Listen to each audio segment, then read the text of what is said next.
Everybody, what's going on? Kia Rose. Naomi, welcome back. Welcome. Stop saying welcome back. I know, I'm sorry. Welcome to us. Welcome to the us. Word Podcast.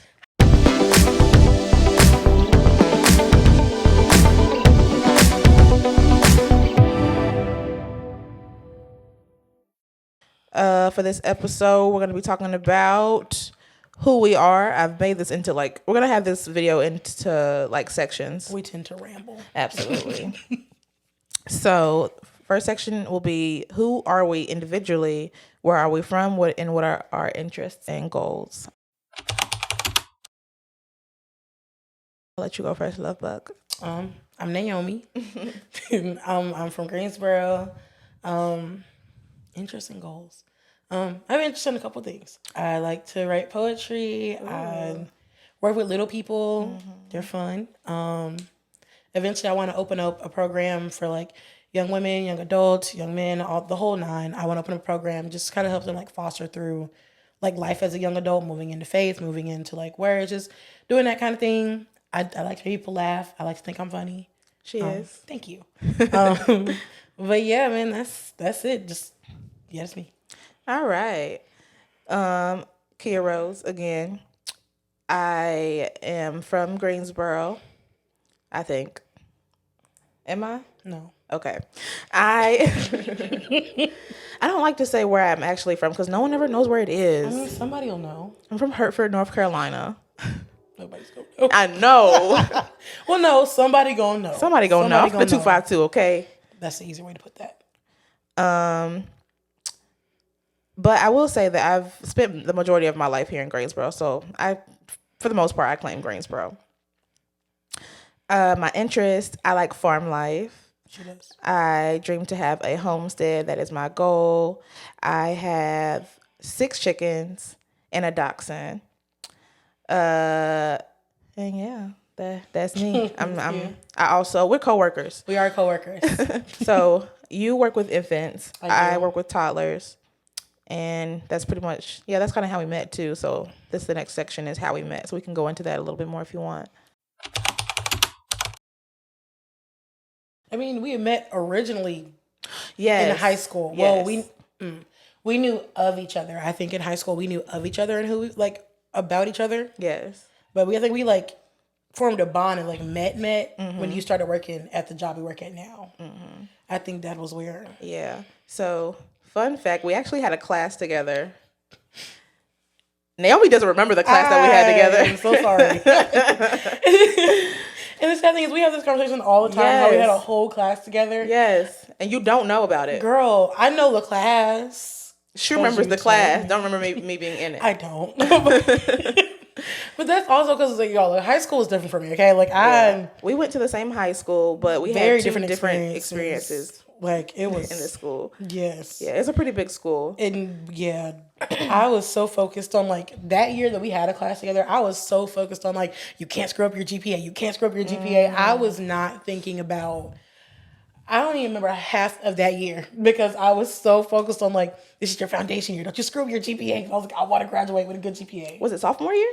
It was. So freshman year, I was chilling. Freshman year, I wasn't worried about nothing. Sophomore year, the year, I was I gotta study. That's wild. I hadn't had to study previously, so it was So my experiences was a lot different because I was not into grades. I did not. I'm not gonna say it. Well, no, I didn't care. I didn't care because I was focused on me. I didn't have a lot of friends. I knew a couple people, but I was trying to figure out who I was at the time. So I wasn't really worried about nobody. I wasn't really caring about grades or what my GPA was and none of that. It was just me, trying to figure out me. Hey, that's a good thing though, because I don't think that happened for me till I think that happened to me junior year. Mm-hmm. That could have saved so much work if I would have did that earlier. That would have saved so much work. But you got good grades. It's all right. Till junior year. Anyway. We took English together. We did. I remember her. We didn't really speak all that often. We probably had a couple of conversations. We were associates. Very bare. Quite literally. Yeah, we were associates. I knew of Kia. Mm-hmm. But we became friends because we work at the daycare. Yes, I remember my first day, and I was getting a tour of the center. Why are you laughing? Because I know what you're about to say, and it makes me laugh. And I think one of the last classrooms they took me to was Naomi's classroom, and I was like, hold on, I know you. I know that person. That's how I felt when they told me that you worked. Because like when you got hired, I wasn't there. I was on vacation. But I came in. Oh yeah, we got a new girl. I said, oh okay. Like, what's her name? What's she like? Because you gotta get a hand of people. Yeah. And they're like, oh, it's a kid. Anderson. I'm like, I don't know if that's your last name. About yay tall, long hair. Like I'm going through the line because I knew of you. I was like, oh bro, I'm gonna have a friend. Like lit. It was I was excited because I was like, oh man, because at that point there wasn't nobody really close to our age like that. True. So I was like one of the youngest staff members. I'm like, man, not saying nobody else was old, but like most of them were like in their upper 20s, and I was 20 around that age. Yeah, 20, 22. So it was like, man. Yeah, it was nice to have somebody else who was my age and like I knew of. Yeah, but funny story about that. So, when they took me by her classroom, I was like, oh my God, I know her. That's my best friend. Now I don't know why I said that, but we was there. Yeah, and I went with it. She agreed. She was like, oh yeah, that's my best friend. Yeah, not didn't know her like that, but I think it's funny how God does things. Yep. Now we really are like best friends. Absolutely. Like, yes. God was like, he. So yeah, we had separate classrooms the first year. We were right beside each other. Yes. Our classrooms were side by side, and then because we were both in the infant room for context, and then as our infants grew up and they were getting ready to go to the toddler room, we was like, we gotta be co-teachers. Like, because at the job we're at, they like asked us like, who do you want to be next year?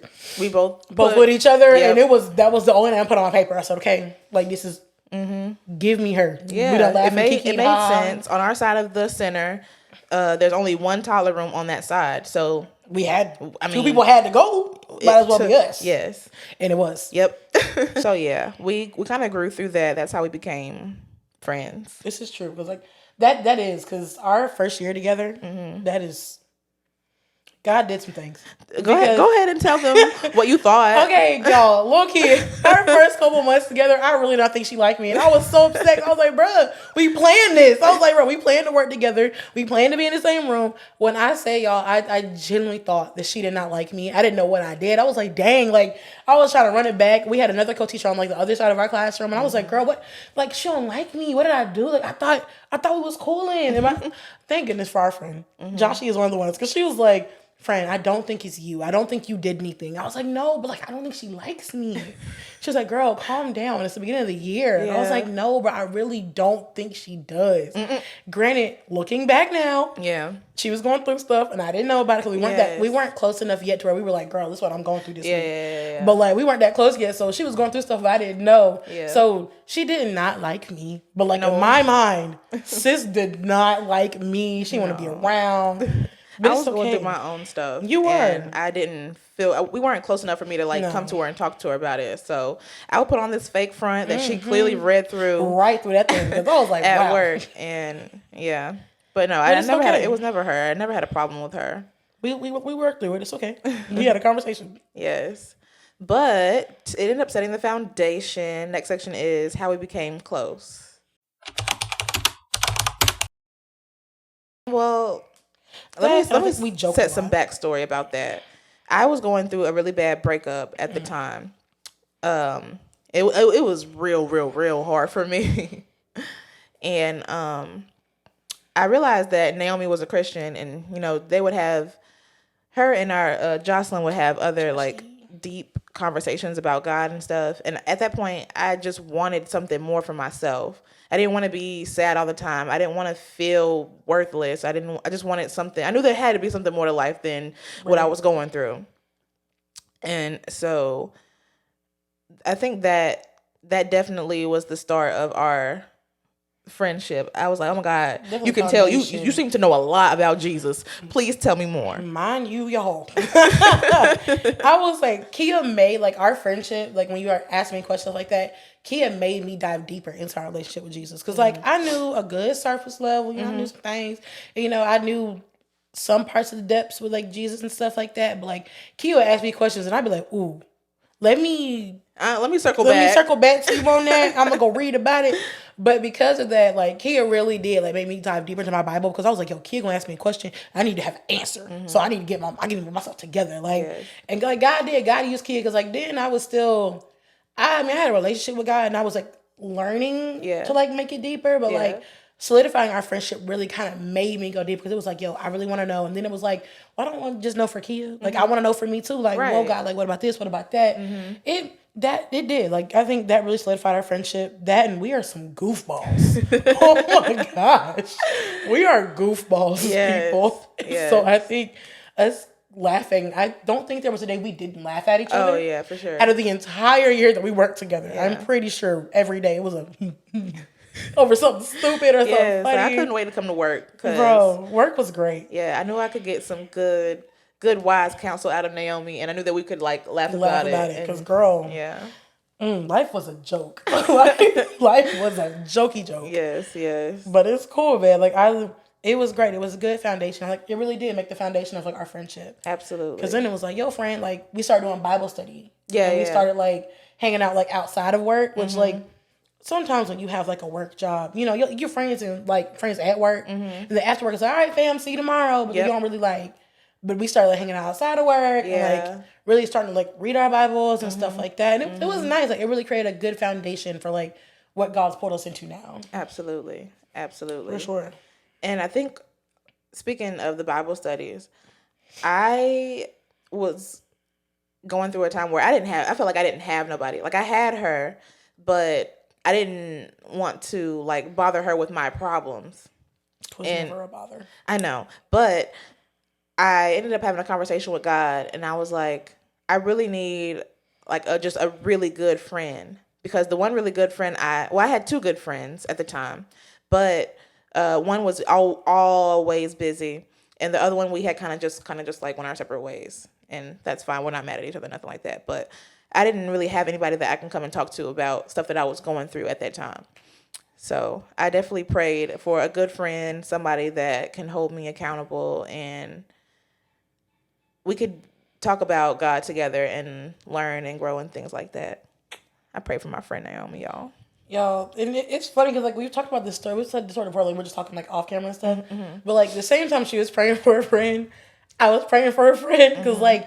She went through, like you said, you went through a rough breakup or whatever. Previously to her breakup, I went through like it was a rough season. And I prayed, like, literally before you, like, met Key, all this stuff, I was like praying to God because I had one close friend that I was like, this is my friend. But I like, she was busy. She did school. She was, she does all this other stuff. Like, she's a great girl. Love her. Yeah. And I was like, God, I need friends. Like, I need like a good friends that set a good foundation. I can talk about Jesus. I can laugh. I can talk about my problems where it's not like a burden on them. Because I feel like, and we talked about before, a lot of people like they'll come to me with their issues and stuff like that, which I don't mind. I love it because it's like, yo, God's graced me in this area. Yes. I'm cool with that. Like I love that. But I used to feel like, I didn't really have like the kind of friend where I could be like, girl, this is what I'm going through, and like I know you going through stuff too, but like I gotta get this off my chest. And so like God gave me Kia and my other best friend Michaela. He gave me them two. Best prayer I ever prayed. Like one of the best prayers I've ever prayed, because I did. Like God gave me the friends that my heart desired so bad. And like it's great. Like I enjoy our friendship because you know like you say you can see the fruit of your labor. Absolutely. Like when I prayed so hard for y'all, like I prayed for months just for like, God, I need good friends. I need somebody that's gonna help me through this. I need somebody that's gonna pull me through. God, I need somebody that's gonna help me lead me to you. Because right about now. It's looking real balance beam shaky. Yeah. And I was like, but he gave me y'all, and it solidified everything that I needed. It let me know, like, God does hear me. Yeah. He hears me. He loves me. He cares about me because he gave me two of the best friends I could ask for. Oh, love you too, friend. I love you too, buddy. Great friends. But to go back to what you were saying, you were going through like a rough season. Do you feel comfortable going into a whatever? Yeah. Like what made it rough? Like you don't have to say specifically, but yeah, like junior year of high school, I just felt like, right? Like I was like, God, I don't know. Like I don't see myself like in a good light. Like God, I don't understand. I don't really get it. And so I prayed to God. I was like, God, like let me see me how you see me. Caution with your prayers. Caution. Because God, like, I went through a rough season for like maybe 3 years. And it wasn't all bad. But like, God stripped everything away from me. Like, everything. When people ask me who I was, oh, I'm a good student. Or I'm a softball player. Or I dance. Oh, I sing. Like, all the things that God had, like, given me gifts of is who I saw myself as.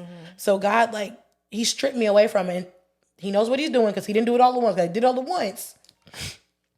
I might have jumped. oh my God. Okay, I might have jumped. But God, like, really, he stripped me. Like, that first year, it was my academics. I always had decent grades. Like, growing up, never had anything less than a B. Academically gifted. I was something. I won't say that. No, she was smart. Don't let her fool y'all. I was something. It was more of a drive to just not get a bad grade than it was me being smart. I mean, don't get me wrong. I am smart, but like, it was more of like I ain't gonna get a bad grade. Yeah, I feel you. But junior year happened. I lost all will to do grades. I mean, all will. When I say I didn't care, like, and it was so unlike me. Yeah. Because I was the person that, like, I did homework all through the night. I made sure my grades were straight. I learned to study because I had to study. So like, when junior year happened, and it was like, I literally felt like I just didn't have the will to do homework anymore. I didn't care.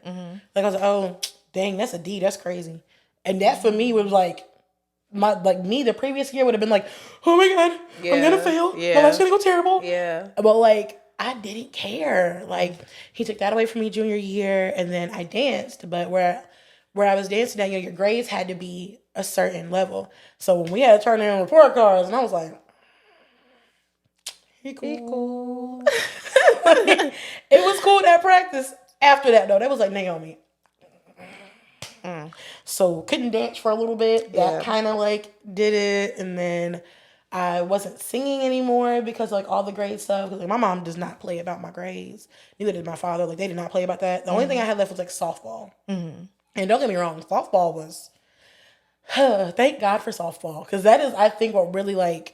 Because they didn't take everything away from me. Because like my parents were like, "Girl, you ain't never made grades like this." I think at one point I had like a 30. Oh wow, bro, and that wasn't even. Girl, when I say I didn't care, I did not care. I mean, I didn't care either, but like, not 30. I would never fail. Girl, when I say I did not care, like, and it was like all of a sudden. Like, I started out that year, like, I got this. I prayed that prayer, then a couple weeks later, I was doing my homework, and I was like, you know what? I don't care. I don't want to. Yeah. Like, and granted, part of that was me. Part of that was also, I think, but God took it away from me. Then I played softball, and softball was like that thing that I kind of clung to. Then I was still dating, you know. Yeah. So that kind of like pulled me with it too. Like, I was like, okay, there's still things I have for me. Then senior year came around, and first semester senior year, I did great. My grades were cool, but I didn't play softball my senior year. I just, with working, everything else, I just couldn't fit softball into it. But like, you know, my grades senior year, the first part of it, I was like, girl, get yourself together, because your GPA, it wasn't bad. Like, I still graduated with over a 4.0 GPA. But you did amazing. Girl, work. Work is what that took. But even then, like my senior year, first semester I was doing good with my grades. I got back into dancing. I wasn't singing anymore. Like, I completely stopped singing because I was... Don't judge me. This is a transparent podcast. I was doing things that I knew I had no business, that Jesus told me not to be doing. And the last time I sung, I will never forget. We were in front of church, and I was singing, and the world was spinning. I was like, I gotta throw up. I don't feel good. What's going on? Because we sung for both services. And I was like, what? What is this? Like, why do I feel like, when I say I felt so uncomfortable, the world was spinning. We finished singing for the first service, went backstage, went to eat, and immediately it was calm. I was like, what was that? Yeah. I was like, that was crazy. Maybe I'm getting sick, girl. Yeah. But it was fine. I ate. I felt fine. We went up to sing for that second service, and as soon as I got the mic, it was like, oh oh my gosh, like something's wrong. I was like, I'm not nervous. I've been singing on this choir for I don't know how long. Yeah. Like I wasn't nervous. Right. And then I went home and I like prayed about it. I was like, God, what was that? And he was like, you're not doing what I asked you to do, so I'm not going to allow you to stand before people. And I was like, you are right. Because I am out here being out here with this man. Living your fleshly life. Living my fleshly life. That is what I was doing. I was living my fleshly life with the boyfriend that I had at the time. And so God sat me down from singing, and I was dancing, and then like half of dancing. Yeah. Our graduation was on my recital. So I ended up not doing recital. I didn't really do like the practice for that either. Like I was just kind of like, okay, like senior year, God kind of took everything. We went on a break with old boy. So I literally was just like, I feel like I had nothing. Then we went to school, and at school I got sick out of nowhere. So God was taking everything. God was literally, when I say stripping me. Yeah. Stripping me. Yeah. And I'll never forget, we moved back, and when I came back home, I had moved into our apartment, whatever. And I was sitting on my bathroom floor one day, and I mean, when I say I'm not a crier, I am not an emotional person. I was on my bathroom floor boo-hooing in fetal position. Just, God, I don't understand. Like, what did I do? Like, why are we here? And I remember I was like, God, I asked you to see me how you see me. And God was like, I see you how I see you. I was like, you see me as broken and unworthy? What kind of crap is that? And he ever so calmly didn't yell, didn't scream, but just, no, I see you as complete. And I said, complete, fully full of crap? What do you mean complete? And he was like, but I see you as complete. And I said, but God, I don't have anything else to worship you with. Because in my mind, all the gifts, all the talents that he had given me, that's what I had always planned. Like, okay, if I end up singing, then God, you get the glory through that. If I end up being a softball player, God, get the glory through that. Like, my grades, God, you get the glory through that. And God, like, told me in that moment, he was like, I see you as complete. The same way you are right now is the way you came into this world with nothing.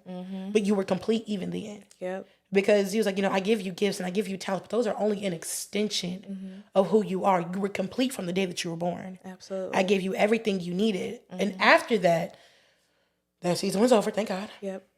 But it was what I needed. But God rebuilt me. And the foundation this time was solid. Because before, when I was like, learning about Jesus and stuff like that, my foundation was shaky because it wasn't built on God. It was built on what God had done for me, the gifts he had given me. But after that rough season, because, I met you, it was after pandemic. And pandemic was really when, like, it took a turn for me. Like, Michaela, like I said, my other best friend, Michaela, she pulled me through. Because pandemic, when you had nobody but you, it was me and my thoughts. Because I was in an apartment, I had a roommate, my cousin, but we worked opposite schedules, and I was working from home. So it was like I was by myself majority of the day. So it was like it was nobody but me and God did so much work when he pulled me out of that rough season that he established me into who I was. So by the time that like you came along, like you were going what you're going through, I had healed, I'd got it done all that he needed to do. So that I could really be the person that, like, I feel like I needed to be in your situation. Like, it was a rough season, but God, it was what I needed. That's a lot. Girl, it was, when I say it was like a solid 3 years of just like, why? But, like, again, God is merciful and God is great, and he knows that, like, that's what I needed. Because if he hadn't broke me down in that foundation, I don't think I would be, like, right here in this situation. Because he taught me, like, I am complete by myself. I didn't need those other things. And that's what I had been banking on. And I was like, man, then when me and homie broke up. That was a lot. It was a lot. But again, God showed me even through that like I didn't need him. And I say that not in a way of like, oh, I need a man, because it wasn't that, but it was like I had already planned my life with that man. Like we were together for a hot minute. I get it. I was there. You were there. Like we had already planned our life. We had planned everything. So when God, he was like that last thing that God like stripped away. And I was like, my future. You took my future. You took my future. My grades. You took my grades. You took my life. What is this? Because in my mind, like, that man was my future. We already planned it. Like, mutually planned it. But they say God looks at your plans and laughs. He had a good belly laugh. He chuckled. He looked at my plans and was like, oh. That's cute. That's not at all what I have for you. No, that's not gonna happen. We gonna pivot. We're gonna pivot over here. But that's what I needed though, because Yeah. it literally, when I say that changed the literal course of my life. Yeah. Because I look back at it and it's like, if God hadn't done that, I would have been somewhere married in a situation that I didn't need to be in, and I know that now. Samesies. Girl, because Yeah. but God did it, and I'm so happy. Yes. Well, I'm glad you shared that. Okay, so now we're gonna talk about how this podcast came to be and what would be the purpose of it. I think it came to be, first of all, it started as a joke. Let's start there. It started as a joke. To pivot back to the Bible studies, we were doing Bible studies, and we were do this particular. Do you remember what we were reading? I don't. Dang, I don't. I feel like it was in Genesis though, right? I feel like so when we first were starting to our deep Bible studies, I think we started in the beginning. Yeah, But I can't remember what it was about. Dang. I remember a part of it. What was the part of it? Maybe it'll help me get there. Somebody had twins. We were laughing about the thing. Who was it? It was the hairy kid. Yeah, the red hairy guy. The red hairy guy. We were laughing about. We joked and laughed about that for like 30 minutes, and it was hilarious. It was hilarious, and all of a sudden, I was just like, man, we should have a podcast. Like, this would be so funny if somebody was to listen to us, and like they would cackle at our Bible studies. Absolutely. Our Bible studies are all like that. Yes, we are cackling, but we're learning, but we are having fun. Absolutely. And so pretty much after that particular day, just it happened. Like literally, just came to. It kind of came up. Yeah. At first, it was just like a little. It was a thought. It was an idea, joke kind of thought. Like yeah, be great. Yeah, that'd be cute. I don't necessarily remember how it got to be more serious. Actually, I do. Okay, I do. I was in Miss Kim's room, and you came to the door. Yes, and I was like, Kia. Let's do it. Yep. She was like, "Girl, no. Let me tell you. We were like, you asked me what would we call it? What would we call it? And it went from there. Like it literally was like, what we call our podcast? Cause I was in Miss Kim's room. Yeah. Yeah. And it's like, what we call it? And I went into that room and I was like, oh my God, I know what we're gonna call it. The Word.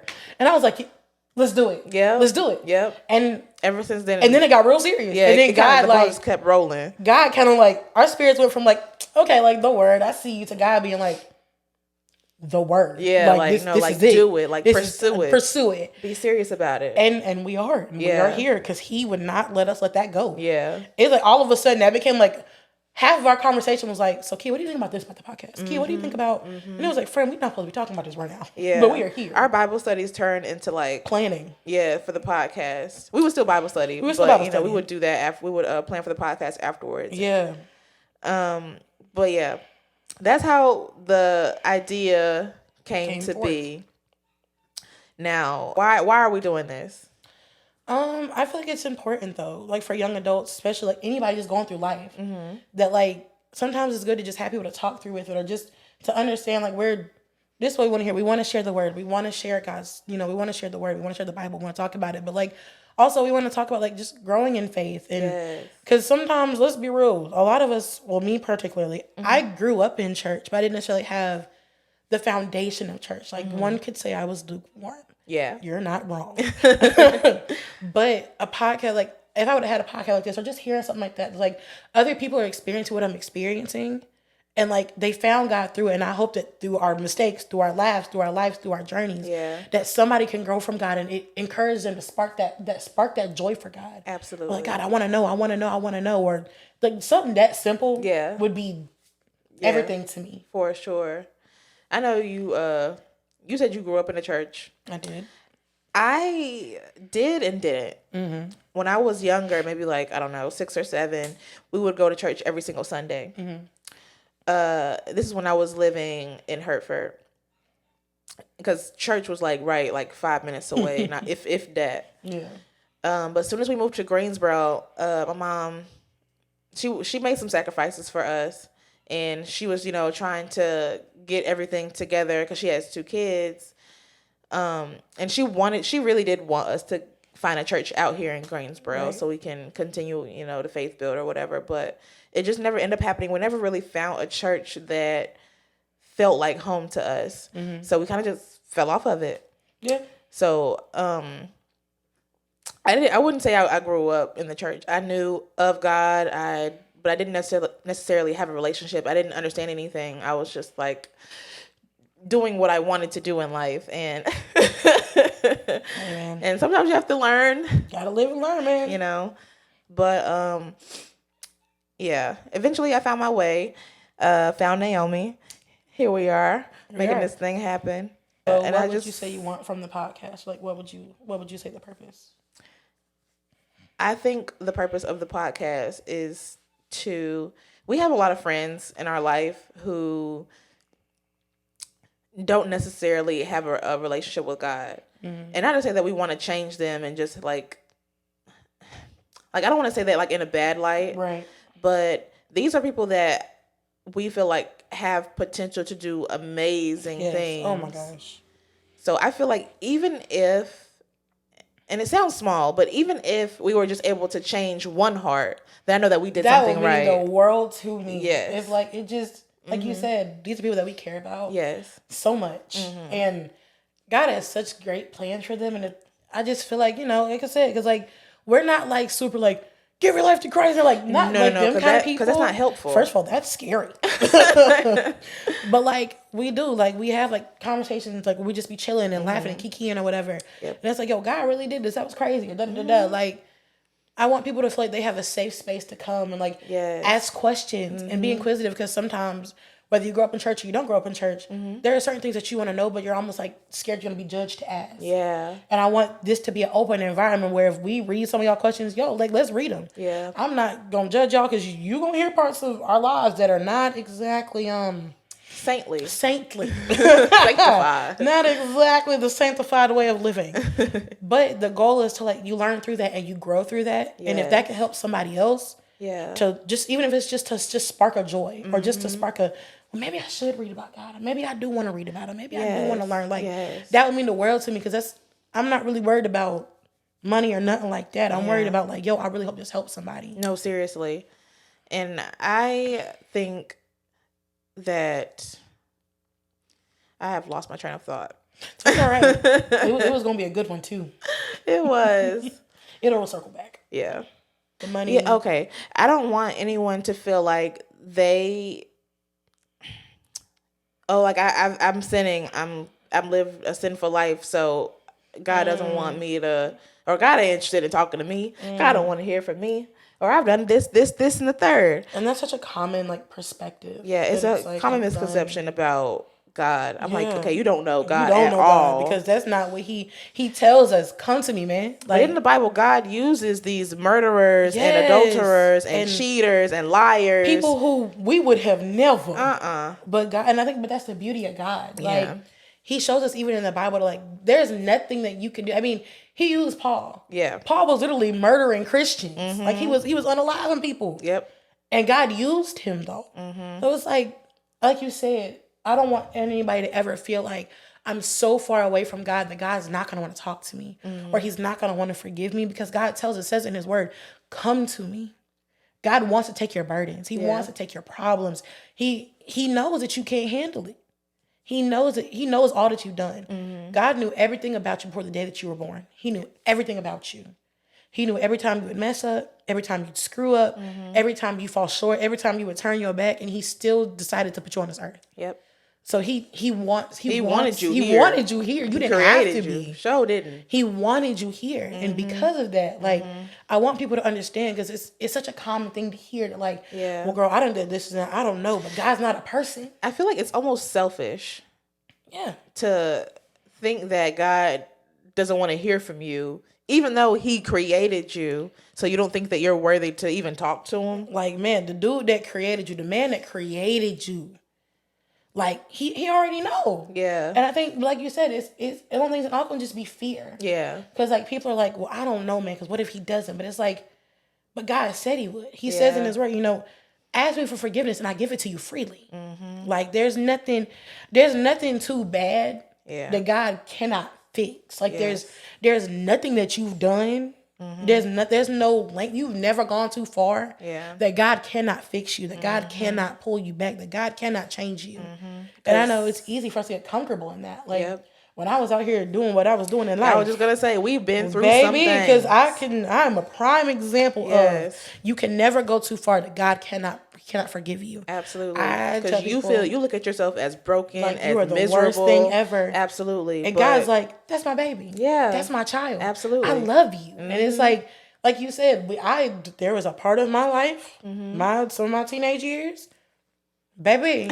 If he could pull me back, he could pull you back. Because, and I wasn't necessarily like out here, but I was living, as we say, my best fleshly life. Absolutely, I was living it. That's the best way to say it. That's the best way to say it. I was living my best fleshly life, but God had mercy, and this is the thing. God will let you go through things to pull you back. Yeah, like there is a very big thing that I went through that, bro.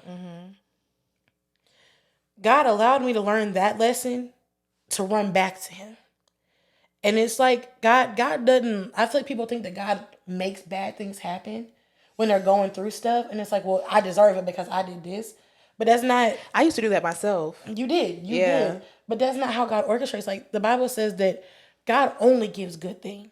He only gives good gifts.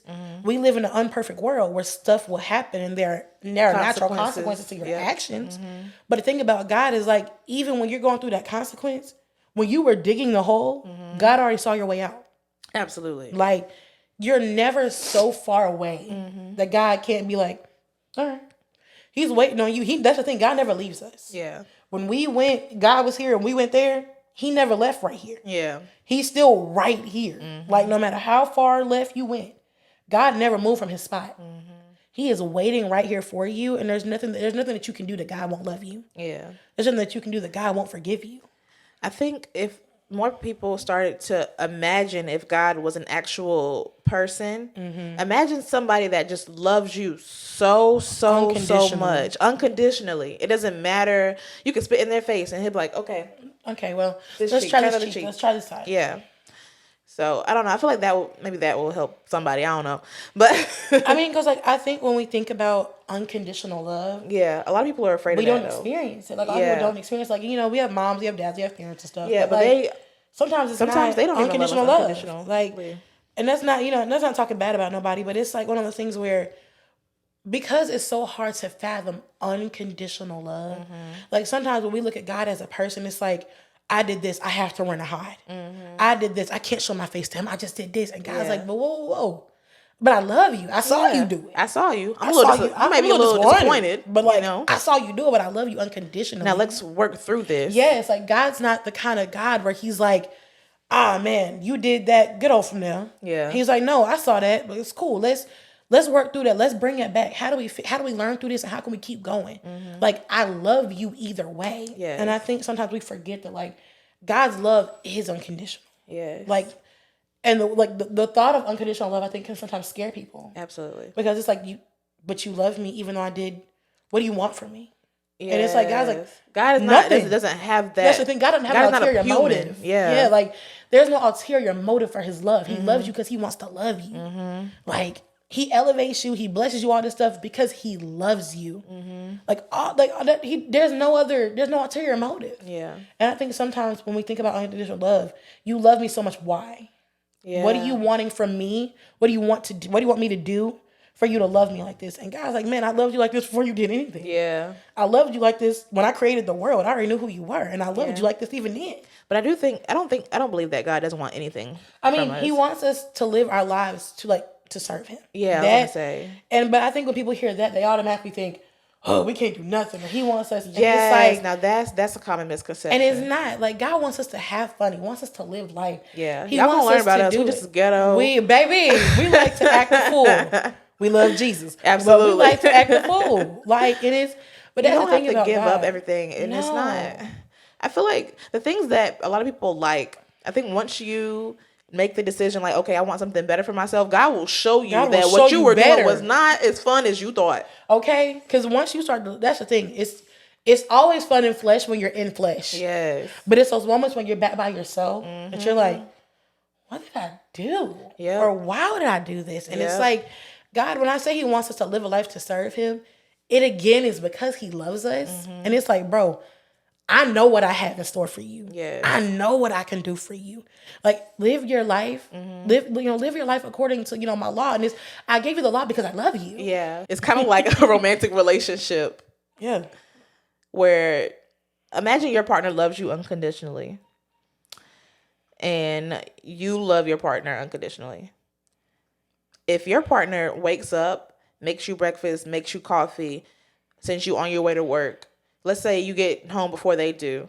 It's give and take. So you're gonna make them dinner, or you're gonna get the kids ready. It's kind of do something nice and yeah. It's kind of like that. It's kind of like you're living your life and your purpose, and by the laws of the Bible and whatever God wants you to do, so He can bless you in other ways in your life, so you can continue to flourish. And like it's hard to explain, but once you get it, you got it. It's one of those things where it's like, because He gave us every law, everything that He's given us is because He loves us and He knows how He created us.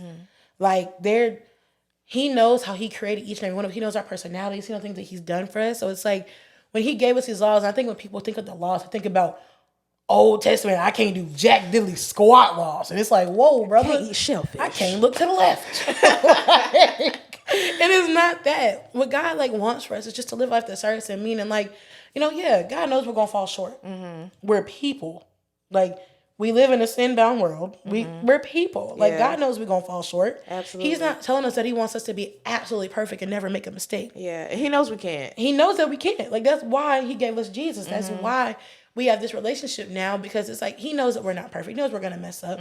But the goal is to try to live the best life that you can live, because that's the best, God's life for you is the best life you can live. In layman's terms, it's like you in school. Yeah. You trying to get the best grades you can get. You're not always gonna get an A+ on everything. You're not gonna get 100% on everything. You're gonna get a 70 over here. You're gonna get a 60 over here. You're gonna get an 80 over here. Sometimes you're gonna fail that thing. Sometimes you're gonna fail that thing. But you know what? It's okay. You keep going. Because like you said, it is. It's like school. You can't expect to get 100 and you're not doing the work to get 100. Okay. You can't expect to get this amazing academic career, but you don't do anything to push the academic career in the same way that God does with us. You can't expect to live this absolutely blessed and wonderful and amazing life, but you're not doing any of the work with God to get there. Yeah. It's a relationship. When you come to talk to God and you're talking with God and you're just asking about your life, or God, help me to do this, or how do I do this, or stuff like that, it's a relationship. Faith. The Bible says faith without works is dead, meaning I can believe that I'm going to have this amazing life. I can, for example, this podcast. Yeah. I know what God has told me about this podcast and where it's going to go. I can believe in that all day long. And I know that's the plan that God has for me. But if I don't do the work to get it there, it's never going to go.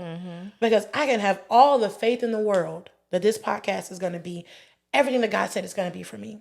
But if I don't do the work, we don't do the editing, we don't do the time to get to really know what we're doing, we don't pray, we don't talk to God about, God, how do you want us to navigate this? How do you want us to navigate that? It's not going to get there because we're not doing the work to push it. A farmer doesn't go outside and go, ooh, look, pumpkins. But had no seed, tilled no ground, did nothing. No, everything that we do, it's a consequence of your action, whether it's a good consequence or a bad consequence. When a farmer goes out and tills their ground, plants it, takes care of it, harvests, they know to expect the harvest. Because they've put forth the work for it to happen. Same thing with life. You can't go outside and expect that God to drop $1 million on your front porch. Because it ain't going to happen. Because it's not going to happen. But God will allow, He will take you through a process that you can work through it. You can work your life, and He can work your life. Now, God can create miracles. And He can. Don't get me wrong. Yeah. God can do the impossible. Now, He can work miracles. He can do the impossible. But God's going to allow you to work through some things. I was just reading. I told you I've been reading Proverbs. Oh, yeah, that's right. And I can't remember the scripture off the top of my head. But it talks about work. It talks about working and doing it and do faith. Because it's when God goes through things with you and you're learning and you're growing, sometimes growing don't feel great. Oh, man. Because them 3 years, let me tell you something, baby. There were a lot of days that I was like, do I have to wake up tomorrow? Facts. Do I have to, what is happening around here? But I think sometimes in life when we go through those hard patches, it's so easy for us to give up on God. Absolutely. And it's so easy for us to be like, God, you must not care about me. For real. Because you letting me go. And I may have said it once or twice. Same. I mean, when I was going through those moments, and I was like, God, you don't love me. Yeah. You don't care about me like you said you did. And God's like, baby, but I'm doing this because I love you. Yep. And because I care about you. And in those moments, growing does not feel good. It doesn't. It does. You ever think about a kid cutting teeth? And them teeth, they going to do some work with that teeth when it comes to that food later.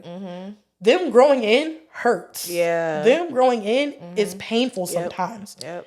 But the beauty of God is, even through that pain, God can give you peace. Yep. Because during those 3 years, it wasn't all bad. It wasn't all every day for 365 times 3. I was like, I hate it here. Yeah. I can't stand life. No, God gave me joy in the midst of it. Like, there were times that I laughed like I had never laughed before. Yeah. I felt He joy gave like you I some never good felt joy. days. Like, he gave me good days. And it's like, even though the growing process was hard, Yes. and it didn't feel good all the time, that was, like I said, I've prayed a couple great prayers. That, even though it was one of the hardest prayers I've prayed, best prayer I've prayed. Because I would not be here. I wouldn't be. Like, I look back at my life, I would not be here. Yeah. I wouldn't be so willing to follow God's plan for me if he had never showed, like, if I had never gone through that. Yeah. Like, God talks to me differently. Yep. I tell people all the time, kids all the time, God be sassy. He be sassy He with be me. sassy to her. He be sassy with me.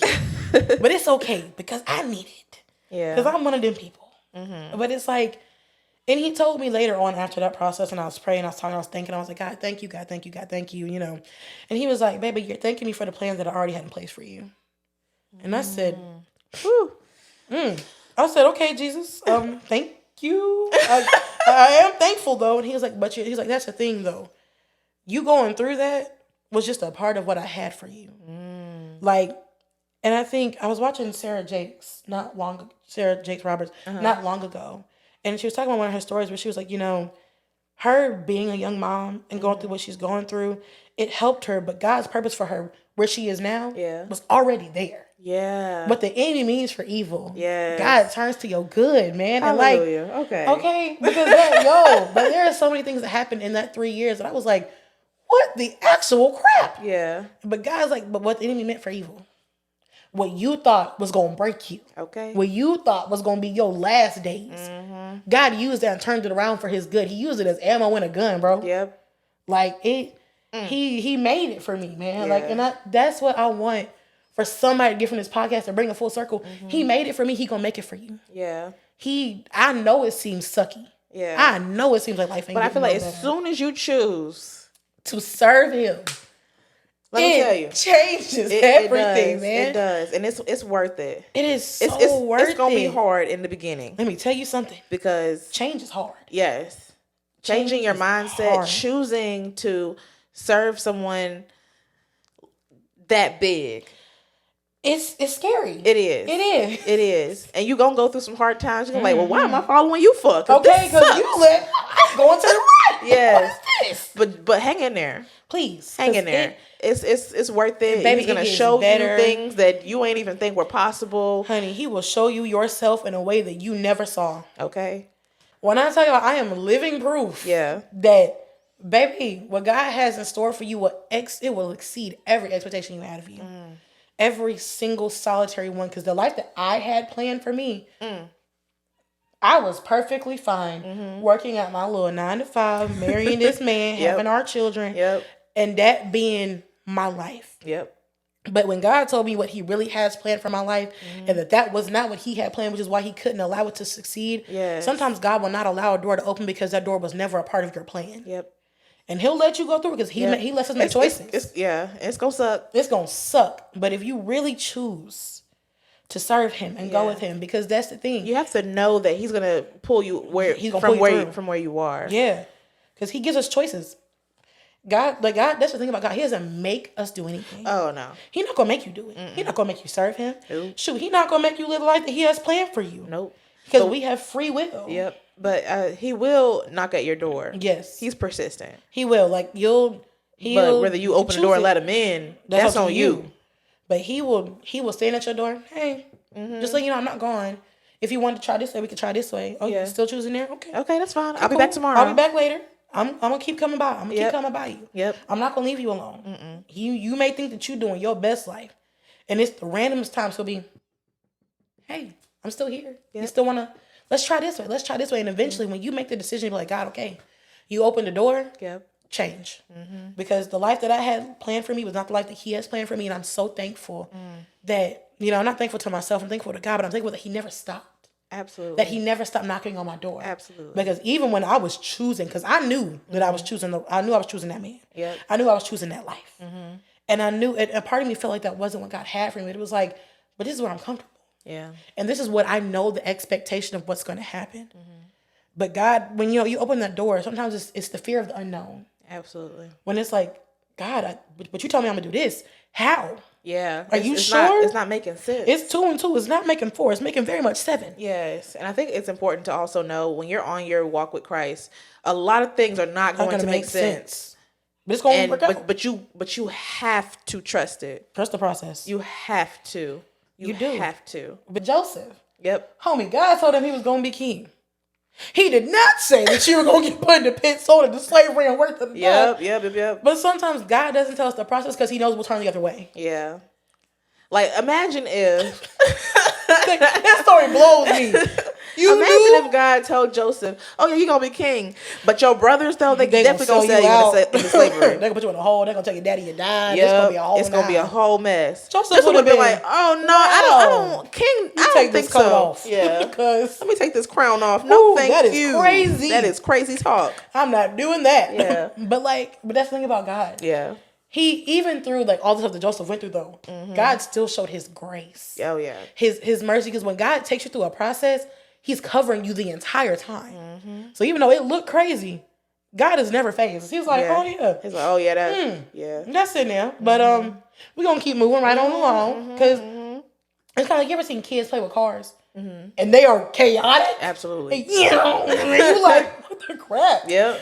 But sometimes that's how it feels with God. That's how it feels like with God with our life. It's like God has his hand on his car. In the same way that child, that car don't leave their hand. They driving up walls, up ceilings. Yep. That car didn't leave their hand. We are the same thing with God. It may like he's taking us through what seems like the craziest ride of his life, but his hand is not off. I hope y'all catching these metaphors. Okay, because we make a lot of them, and I really hope y'all get these metaphors. We make a lot of them, and a lot of it is because we work with kids. Yep. So, but you ever seen a toddler play with a car? This must be this going to walls. Yep. Look crazy. The passenger in there is screaming. Yep. But the driver of that car is terrified. Panicked. He does not know what's happening. But then they get to a calm spot. And they put it where it goes. Yep. And they go. Yep. And God does the same thing with us. He may take us through what seems like a crazy season. But God sometimes has to refine you. Yep. There are things you have to go through and process you have to go through in order for you to reach who God has called you to be. Sometimes you have to go through processes to refine you, to shape you, to make you. Because I'm going to be real. My mouth, slick. Yep. And it can be bad. I'm working on that. You know this. I know. I am working hard on my mouth. But God has told me for the future, when things are happening that we get frustrated with this process, I have to know how to control my temper. Yeah. And control my mouth because people are always going to try you. Yeah. No matter what you do, no matter how successful you are, somebody's going to try to try you.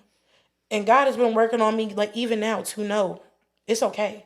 Or like when I went through those processes of them years, it's okay if stuff falls short. Yeah. It's okay if that don't work out the first time. Yep. It's okay if what you thought for you, if you thought this project didn't happen, that's okay.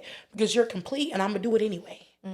Like, sometimes you just got to go through a process so God can put you who you're supposed to be. Yeah. God going to make it happen regardless. Okay, because let's be real.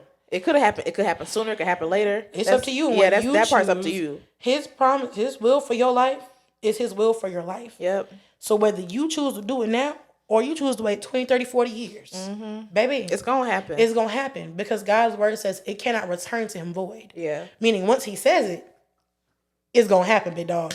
Now, whether you choose to keep running, just know he going to catch you. Absolutely. On the entry.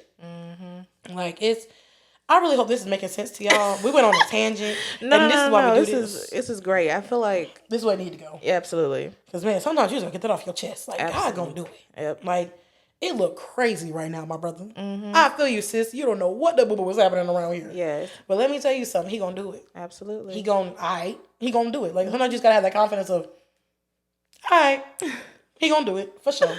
Yes. Man.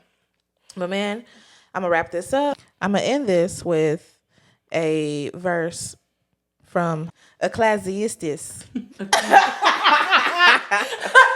Ecclesiastes. From Ecclesiastes. 2 are better than 1 because they have good reward for their labor. I'm excited, y'all.